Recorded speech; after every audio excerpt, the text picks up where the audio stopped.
Hi guys, James at Rampant Lion Reviews again for you today with another beer review. For this one we are going to do another collaboration beer, and this one is half Scottish and half English. So for the Scottish side of things we're going to head up towards Dundee again, and we're doing another visit to 71 Brewing, who I've been quite impressed with recently.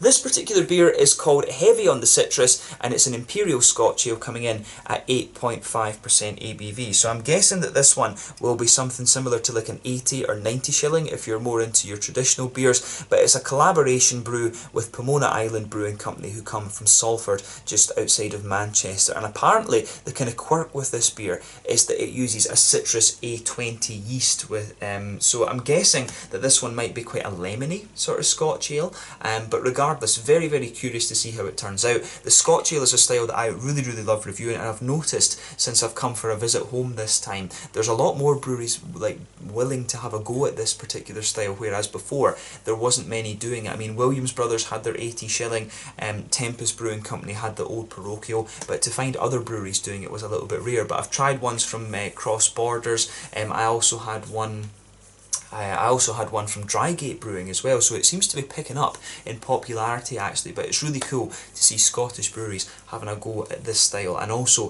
this is my very first encounter with Pomona Island Brewing Company, but they seem to be building a fairly good reputation for themselves, so again, that's another note that makes me very curious about how this beer is going to turn out. But yeah, so as always with my reviews then, I'll tell you a little bit about the breweries before we taste the beer. If you want to get straight to the tasting, just fast forward. All the usual links are in the description below. That's the brewery websites, the link to my other reviews that I've done from 71 Brewing before. No doubt there will be more in the near future. There's also a link in there to my future reviews that hopefully I can do from Pomona Island Brewing Company. Very first time I'm encountering them, as I mentioned. There's all the usual social media. If you want to see more beer reviews, do please consider subscribing to the channel. The whole channel, of course, has a geography-based tagging system, so you can go into the homepage and search for beer based on country, city, state, county, prefecture, whatever it is you're interested in. Do check out the playlists of beers from different countries. There is one there for all the Scottish beers that I've reviewed for you, and another one for all the English beers. This beer will appear in both of those since it is half and half, and those are being added to whenever I get the opportunity. And as always, please do get in touch and let me know some of the other beers and breweries that you guys would like to see me review. It's always great to hear from you guys that are watching the videos, and the support that you show the channel is hugely appreciated. So anyway, on to the Scottish side of this beer then, since the 71 Brewing are the home brewery. So onto my brewery notes. So as I've told you earlier, 71 Brewing are based in Dundee, and they were founded by Duncan Alexander and Mark Griffiths, both of whom come from a background in IT. So Duncan was apparently visiting family in Melbourne in Victoria in Australia, and his home brewing cousin took him along to visit the White Rabbit Brewery, and this was what really got him interested in craft beer. So when he got back to Scotland, he went down to Watford and bought a small 1 BBL kit, and this was back in around 2011, and after that he set up a communal brewery in Edinburgh in Portobello, and he said that this really gave him the platform to just experiment with brewing and let people try his beers, and he really just kind of thrived off the feedback and tried to improve his beers all the time. But this venture naturally came to an end in 2015, and at this point he'd realised that he didn't really want to continue as a software engineer because it was taking him further into the route of working in banks and in finance jobs. So he contacted Mark, who was an old colleague and someone that he knew ran businesses very well, and together they secured funding from the Scottish Enterprise Council and as well as other companies to set up their brewery next to where the old Blackness Foundry had been in Dundee, and it's there that they've got a 7,200 square foot space and a 25 hectolitre brew house. But the foundry that was originally in this building was headquartered at number 71, and that's where they take their brewery name from. It's intended as a tribute to the old kind of industrial heritage of Dundee, if you like. In fact, this foundry was where they used to produce a lot of the munitions and things for the war effort, and that was the reason that the Germans bombed Dundee during the Second World War. But at the moment they're going through an expansion phase. From what I understand, they're looking to buy a slightly bigger brew kit, and they're expanding their floor space and stuff like this as well. So interesting times ahead for these guys. I've been very impressed particularly with the German style beers that I've tried from them. Of course, we've got West Brewery down in Glasgow now, but a lot of the Scottish breweries that have a go at the German beers tend to be very good at them. They've got a number of IPAs and stouts and things like this, and I think they're also starting to experiment a little bit with sour beers and things like that. But in my opinion, the quality of the beers that these guys are doing are very good. I did manage to visit the the brewery as well, and you'll see a sort of brewery visit video up here at some point fairly soon around this video, so make sure you check out that. And a big shout out to Ian too at the brewery, who was very good with me when I appeared there. He was telling me a lot about the different beers and things like that too. So yeah, one of the Scottish brews that you definitely want to check out, and I'm sure you'll be seeing more of these guys over the coming years. But that's all you really need to know about 71 Brewing for the moment. Again, if you want to learn more, check out the brewery website, and of course you can follow them on Facebook and Instagram if you want to keep up to date with the latest goings on.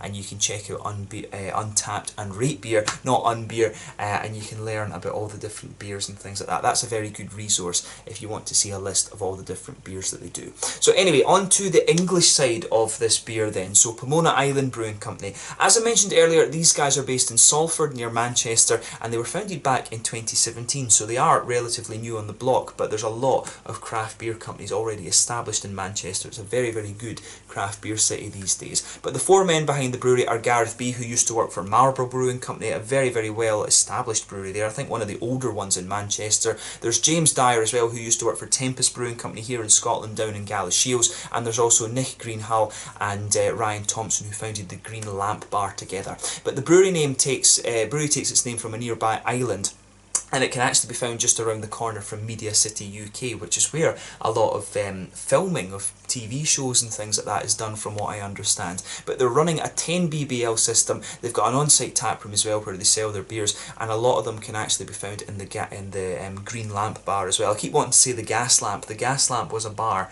in Aberdeen that we used to go to and do our chemistry quizzes and things like that. But as of September 2019, when I'm filming this review, they've produced over 50 different types of beer, and they seem to be building a very, very good reputation for themselves. And if people in Manchester are saying that the beers are good, then I think you really need to take notice of that, because these guys have got Cloudwater, they've got the Alphabet Brewing Company, they've got Track Brewing, and a whole host of other ones. So if Pomona Island are rated quite highly by the Mancunians, then it's definitely worth checking out. And like I said, this is my first encounter with these guys, so hopefully this is another really interesting beer. But yeah, that's all I was able to find out about Pomona Island Brewing Company for the moment. If you want to learn more, of course, you can check out the brewery website in the description below. Follow them on Facebook and Instagram. That'll keep you up to date with all the latest goings on, and you can check out the list of different beers on Rate Beer and Untappd as well. Like I said, so far haven't only been in existence for about 2 years. They've done somewhere in the region of 50 beers. But yeah, let's get on to the actual tasting of this particular beer then. So as I mentioned to you earlier, this one is an 8.5% Imperial Scotch Ale. I'm curious to see where this one fits on the shilling scale. As I've told you before, when it comes to Scotch ales, the Scotch Ale wee heavy thing is something that the Americans adopted. And whereas in Scotland we would call them shilling beers, because essentially it was based on a tax system. So the more malt you had in the beer, the higher the tax you would have to pay on it, because obviously the alcohol is higher. So at the lower end of the spectrum you'd have the 40 shillings, and you'd work your way up to the 90 shillings. What is now known as a wee heavy or a Scotch Ale is equivalent to an 80 or 90 shilling, and maybe you can put the 70 shilling into that bracket as well. But the Scotch Ale wee heavy thing was something that the Americans adopted when the whole craft beer scene kicked off. But some of the Scottish breweries seem to be using it now as well, just to, I guess, make their beers more internationally recognisable. But really nice artwork on this one. There you can see the old Forth Bridge there. I remember that's like the longest or the biggest iron bridge in the world, if I remember correctly. So, you know, it's a bit of a marvel of engineering that. They do a lot of work to kind of keep it up to date. I remember that when I was young, they always used to be painting it, so they would start at one side and work their way across. By the time they'd finished, they'd have to go back to the start and work on it again. But they seem to have sorted that a little bit now, and put better paint on it or something like this that helps it last longer. But yeah, beautiful artwork on this one. Very, very Scottish. I'll definitely be keeping this can, I think. But there you can see 71 brewing symbol.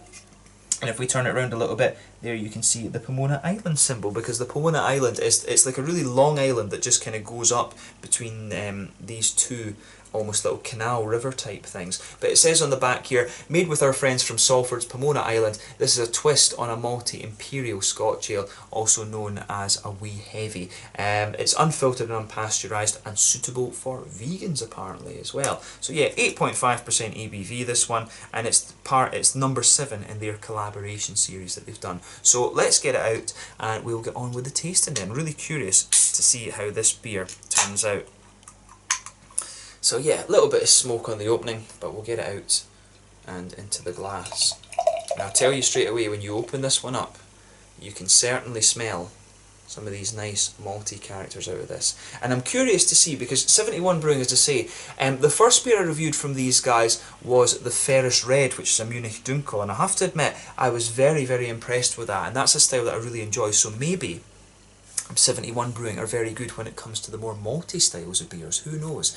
But yeah, you can see the head of this one's just faded away a little bit. So the head was, I think, about a half finger roughly before it disappeared, and it was kind of a light, sort of medium, sort of beigey colour, maybe a little bit of tan in there as well. But as you can see with this beer, it's poured a lovely, it's quite a ruby colour, this one. Sometimes Scotch ales can be quite mahogany, chestnutty, rosewoody in colour, but this one is most definitely quite ruby. There's one or two big bubbles sticking towards the side of the glass, quite a few little ones heading up towards the bottom of that head there, but you know, overall it looks really nice. If I shine the light through this beer, there is a degree of transparency to this. I don't think the condensation on the glass is affecting it too much. I mean, I think it does have a degree of haze to it, but at the same time it is actually quite a you know, quite a clear beer, this one. So yeah, but definitely one of the more ruby coloured Scotch ales that I've come across, but nothing overly surprising about this beer in terms of appearance. You know, a ruby Scotch ale is definitely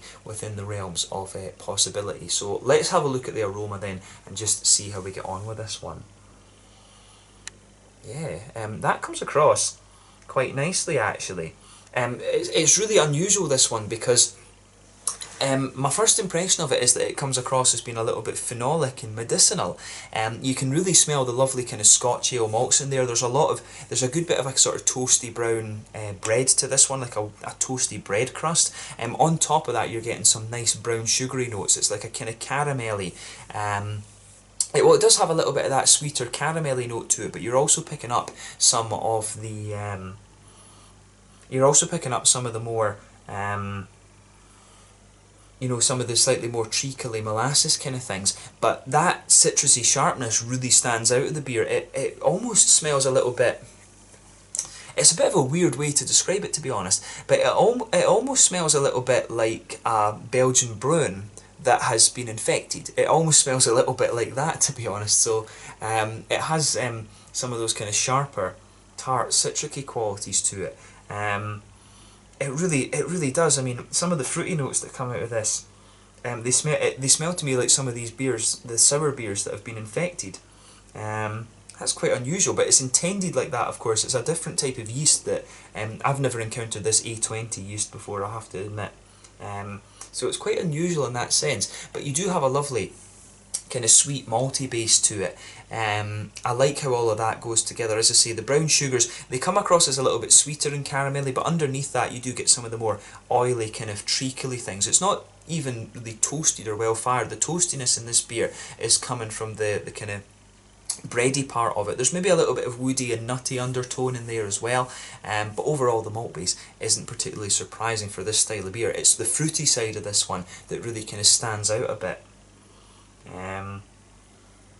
So yeah, it almost smells a little bit like cherries, to be honest. On the hoppy side of things, there's a little touch of earthiness in there. You can pick up some grassiness as well. There's not too much to report in the way of hops, but the really kind of quirky thing about the aroma here is most definitely the way the fruits are coming out. It really does smell like cherries, this beer. There's a little bit of a kind of figgy, raisiny sort of thing in there as well, but you can smell some of that lemony citric kind of thing coming out. And the interesting thing is, you know, you have these esters or whatever that would normally give you, you know, normally they would give you a kind of lemony flavour, but then if you mix them with the right malts, you can always get really different flavours like them. Because, like, for example, if you put the Challenger hop into you know, black IPAs and things, they'll give you these lovely, Simcoe's probably a better example actually. If you put Simcoe into like a black IPA, it gives you a hell of a lot of red fruit flavours, whereas normally it would be passion fruit that you get from Simcoe. So I wonder if there's a kind of similar effect going on with this yeasty quality, with the yeast that they've used in this one, because it does give you a kind of juicy, kind of slightly sharp lemony note. But at the same time, it really, this beer, the aroma in this beer really just reminds me of cherries rather than anything else. So yeah, cherries. It's got a little bit of that medicinal phenolic cough syrupy type aroma to it, but you've got some nice, you've definitely got a nice little bit of kind of figgy, raisiny, plummy sharpness to this one as well. The figs are more juicy, I should say, so there's definitely some of these juicy red fruity qualities there the further you go into the aroma as well. But I mean, overall, it looks, it comes across, it's got a really interesting aroma, this one. It looks kind of like how you would expect for a Scotch Ale, but I think this one is going to be pretty damn quirky, so I'm really curious to see how it turns out. So this one is called Heavy on the Citrus. It's an Imperial Scotch Ale at 8.5%, a collaboration beer between 71 Brewing, one of the really new and really quite good breweries up in Dundee, and Pomona Island Brewing Company, who come to you from Salford down near Manchester. Let's get stuck into this one then. Slàinte, skål, cheers.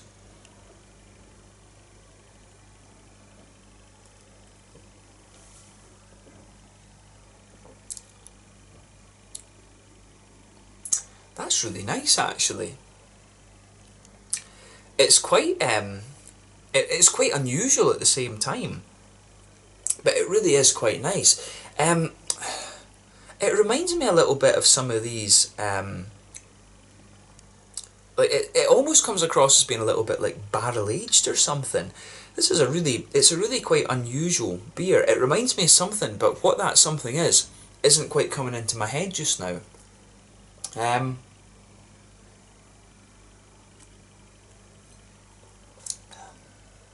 Yeah, let's just try and break the flavour down a little bit, and see how we get on with this one.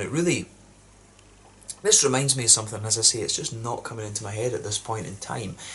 But yeah, so straight away with this beer, you're going to feel there is a little bit of a kind of bready quality there. It just blankets the middle of your tongue. Goes straight across there, and it's quite a brown bready quality, to be honest with you. It's a nice kind of rich wholemealy. It's almost a little bit like rye bread, German rye bread, to be honest with you. And I love that base that this beer has. It does have a little bit of a toasty element to it as well, like the crust of a hedgehog roll.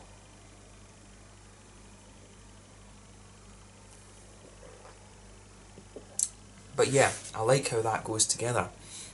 There's a lot, on top of that bready quality, there's a lot of brown sugar in there, and it comes across, it's not quite syrupy, but it's not far off being syrupy, if that makes sense. It's got a lovely kind of big, smooth, oily quality to it from that brown sugar. It comes across as being a little bit treacly in molasses, but generally I would say that this beer comes across as being quite, you know, it really comes across as being quite medicinal, and it's really just very nice. It's quite phenolic, this one. It's actually not a million miles away from having some qualities that you'd expect of a Belgian quadrupel. That's one of the really unusual things about it.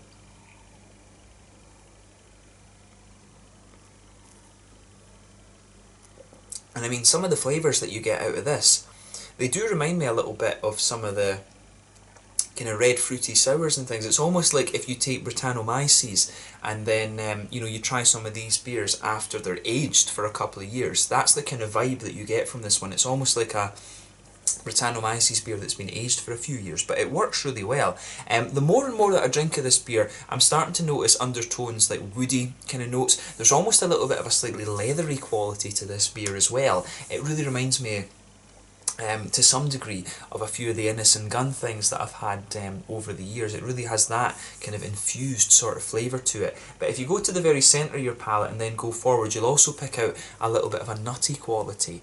There's maybe even a little touch of I don't know if there's a little tiny bit of vanilla coming out of this one, to be honest with you. This is a really interesting beer. I've never come across a Scotch ale quite like this one. I've had smoked Scotch ales that have used the German Rauch malts and things, but to come across this one, which is a little bit more, as I say, almost like a lengthily aged Brettanomyces Scotch ale. This is really interesting, but thumbs up to both breweries for having a go at something different. It really is quite nice, actually.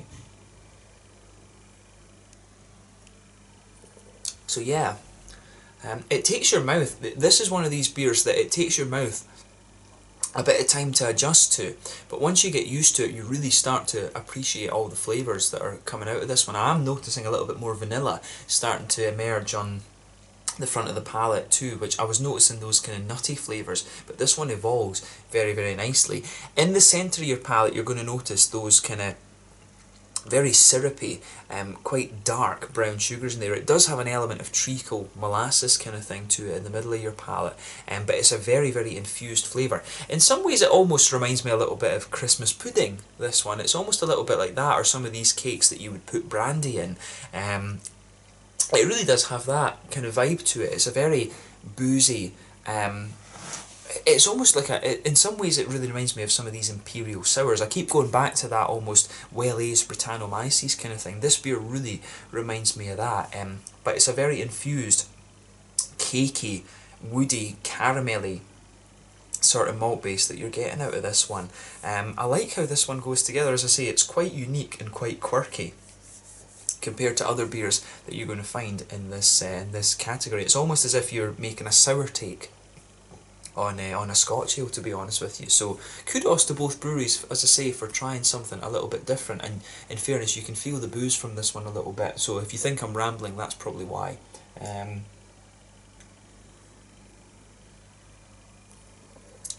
But yeah, I really like this one.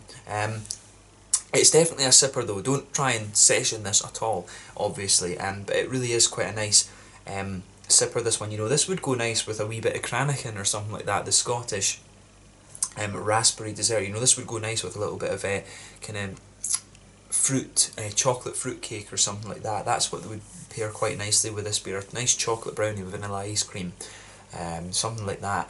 On the hoppy side of things then, back corners of the palate, there's a little bit of earthiness there.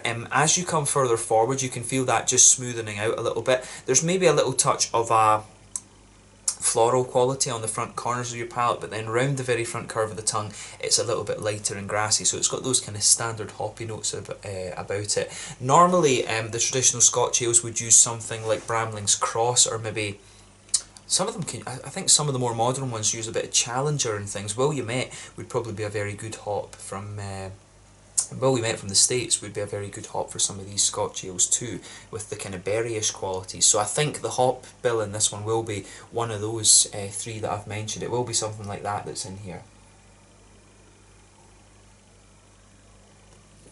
But the fruity side of this beer really is quite interesting, actually. I like how it goes together.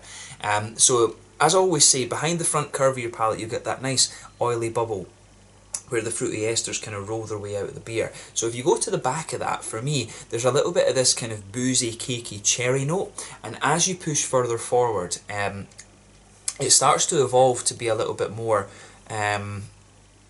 sort of phenolic, if you like. It really starts to get those kind of datey, pruny kind of notes coming out of it, those sort of flavours that you would associate with, for example, like a Belgian Brewing or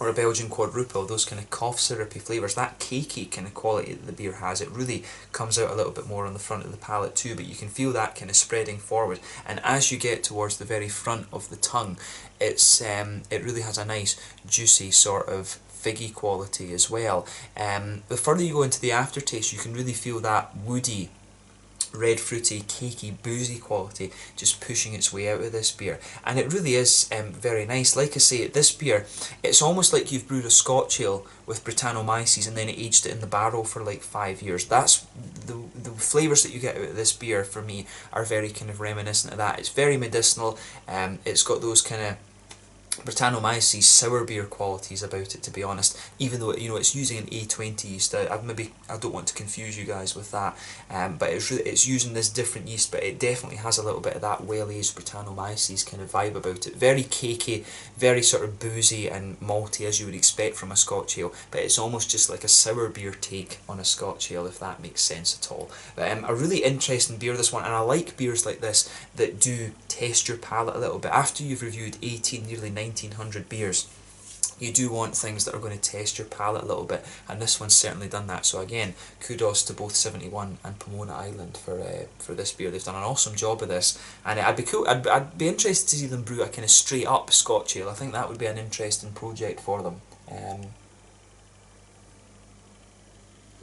But yeah, really interesting beer, this one. What I would say about the flavour as well is that you'll notice when you take it in, you do get a little bit of that sharp kind of citric bite at the front of your tongue, and then it just smooths out and you get that almost tartness. The tartness in this beer almost comes across as being a little bit raspberry like as well. The more and more you drink of it, you might start to notice some raspberry flavours, and it's kind of cool that, because raspberries are one of the more widely used fruits here in dessert cooking and things like that. So yeah, really interesting beer this. But in terms of the mouthfeel then, I would describe this one as being fairly, I think this is fairly full-bodied, this beer. Bottom end of full-bodied though, to be honest. Carbonation is very smooth. The mouthfeel overall is really quite oily. Malt base is quite well balanced. You've got those nice kind of that kind of bready base to it, but the more you drink of it, the more it sweetens up, and it does become a little bit more like a kind of cough syrupy thing. Little bit of hoppy bitterness. I mean, I think we're only talking, what, about 20-ish IBUs, something like that. But it's got a really nice kind of tartness to it. You get that in the beginning, but then it smooths out. Like I say, the flavours that come out of this really remind me of the well-aged Brettanomyces beers, and you've got a lovely juicy fruitiness in there, some tartness to it as well, but the longer you leave it, the more it kind of lingers a little bit and just becomes a little bit more kind of juicy and things like that. But overall, a really interesting beer, this one. I can feel the booze in this beer going to my head a little bit, because it is 8.5% and it's a 440ml can, but it really is a very nice beer, this one, and quite quirky, so I'd recommend that you have a go at this beer while you can still get a hold of it. But let's leave it at that for this. This one is the heavy on the citrus.